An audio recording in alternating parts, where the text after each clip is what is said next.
What tools are needed to test for a bad ground? We'll explore the differences in tools and techniques for residential wiring and automotive systems. The environment of the wiring dictates the tools you use. Residential wiring and automotive wiring require different approaches and tools for testing grounds. For household wiring, you should use a non-contact voltage tester. This specific tool is used to check safety ground wires in residential electrical systems. Automotive electrical grounds need a different approach. You perform a visual and physical inspection. Avoid using multimeters or test lights for this task. Begin by inspecting the connections. Look closely for rust or corrosion, as both can block electricity and break the circuit. Next, check the main ground straps. These straps connect the engine to the chassis. Look for loose, damaged, or physically broken wires in the straps.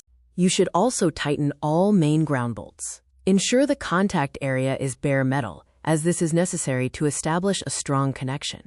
Remember these key differences. Residential systems use electronic tools like voltage testers, while automotive systems require a physical inspection to check the grounds.